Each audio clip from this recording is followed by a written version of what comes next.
এটা বেদাত, সম্পূর্ণ গুনার কাজ, এটা সম্পূর্ণ গুনার কাজ, নেকি একটু হয় না, চরম গুনার কাজ এটা।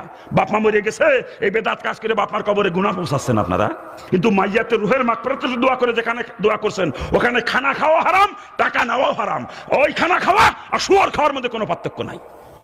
ব্যক্তি ইন্তেকাল করার পর গ্রামের লোকদের নিয়ে খাওয়ার অনুষ্ঠান করা যাবে কিনা? হ্যাঁ, যাবে। কেউ মারা গেছে, আপনি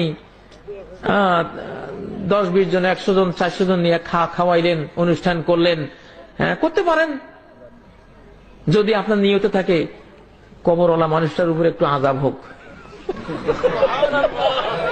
আপনি যদি কবরওয়ালা মানুষটিকে আযাব দিতে চান, যে এই লোকটা এত সুখী থাকবে কেন কবরে, একটু গজব হোক, একটু আযাব, আগুন জ্বলুক তার কবরে, তাহলে তার নামে একটা 40 করে দেবেন, আগুন জ্বলা শুরু হয়ে যাবে। আল মাইয়িতু ইউআযাবু বিমা নিহা আলাইহি, নবীজি বলেছেন। কাজী ইব্রাহিমের কথা নয়, কোন মৌলভী মুন্সির কথা নয়, সহিহ বুখারী জানাজা পর্বের হাদিস।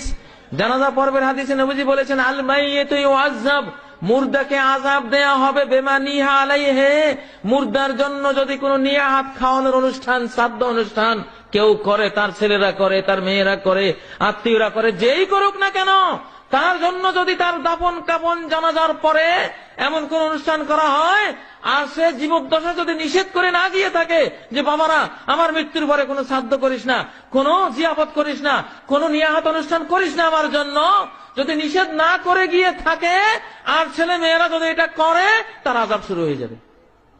আর শাস্তি হবে ইউআযিবুল মাইয়িতু বিমা নিহি, মরা মানুষের জন্য যারা 3 দিন 40 আয়োজন করেন, যারাই করে তাদের কবরে শাস্তি শুরু হয়। বুখারীর বর্ণনা, মৃত ব্যক্তির 4 দিন 40 দিন অথবা নির্দিষ্ট কোনো দিনে অনুষ্ঠানের মাধ্যমে খাওয়ানো জায়েজ কি? এটা সম্পূর্ণ হারাম, সম্পূর্ণ হারাম। প্লিজ, এই যে আমাদের দেশে মানুষ মারা গেলে যে খাবার আমরা খাওয়াই, এটা একবারও কি আলেমদের কাছে জিজ্ঞেস করছি এটা সহিহ, এটা কি সুন্নাহ সম্মত না বেদাত? বন্ধুরা আমার, গরু মরলে যেরকম শকুন খুশি হয়, মানুষ মারা গেলে এরকম কিছু ব্যবসায়ী মোল্লা মৌলবীরা খুব খুশি হয়। 3 দিনের খাবার, 13 দিনের খাবার, 7 দিনের খাবার, 14 দিনের খাবার, 40 দিনের খাবার, এই রসুম বাংলাদেশে তো আল্লাহ সারা বাংলাদেশ আমাকে ঘুরায়, চট্টগ্রামের সব থেকে বেশি। মৃত্যুবার্ষিকীর দাওয়াতে কেউ যদি না যায়, সেই খাবার যদি তাকে বাসায় এনে দেওয়া হয়, তাহলে কি সেই খাবার খাবে? জি না, কুকুরকে দিয়ে দিবে।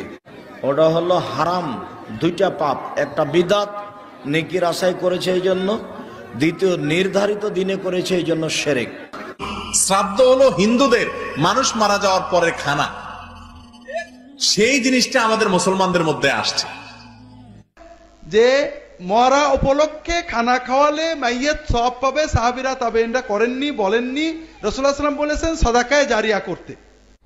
তবে এ সকল ক্ষেত্রে সমাজে প্রচলিত যে সকল কুসংস্কারগুলো রয়েছে সেগুলো অবশ্যই পরিত্যাজ্য। যেমন কুসংস্কার হলো দিন তারিখ নির্ধারণ করে তার জন্য কোনো অনুষ্ঠান করা, 3 দিনের দিন, 4 দিনের দিন অথবা 40 দিনের দিন ইত্যাদি বিভিন্ন নামে বেনামে যেই সকল অনুষ্ঠানগুলি সমাজের মধ্যে করা হয়, এগুলি সবই বেদাত। হ্যাঁ, কোনো মৃত ব্যক্তির জন্য 3 দিন, 40 দিন অথবা 1 বছর পরে খাবারের আয়োজন করতে হবে, এটা ইসলামী শরিয়া সম্মত নয়। মিলাদ বা বৈশাখে যদি কোনো খাবার দেয়া হয়, সেটা কি খাওয়া যাবে? বেদাতি অপশনগুলো, এর খাবারটা ত্যাগ করাটা ভালো। এত ভালোবাসা দিয়েছে সাহাবীরা, সেই সাহাবী ইনি বেঁচে ছিলেন 90 বছর পর্যন্ত। নবীজির ইন্তেকালের পরেও কোনদিন তিনি হাই হোসেন করলেন না, ঈদে মিলাদুন নবী পালন করলেন না। মারা যাওয়ার পরে 3 দিন, 7 দিন, 40 দিন, বছর বছর বের করলেন না। আপনি কোথায় পেয়েছেন এগুলো? এগুলো আবার অনেকে ইবাদত মনে করে করে, না করলে আমার বাবা মনে হয় জান্নাত পাবে না। তোর বাবা এমনি জান্নাত পাবে না। কেন সারা চুয়াডাঙ্গার গরু জবাই করে দিলে ওর বাবা জান্নাত পাবে, গ্যারান্টি করে দিল কে? ইবাদত গুলো মানুষ সব বানিয়েছে।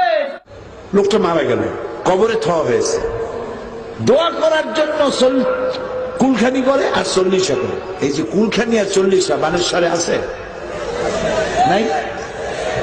কোন হাদিসে পাইছেন? কত দেখি আমাদের কোথায় পাইলেন?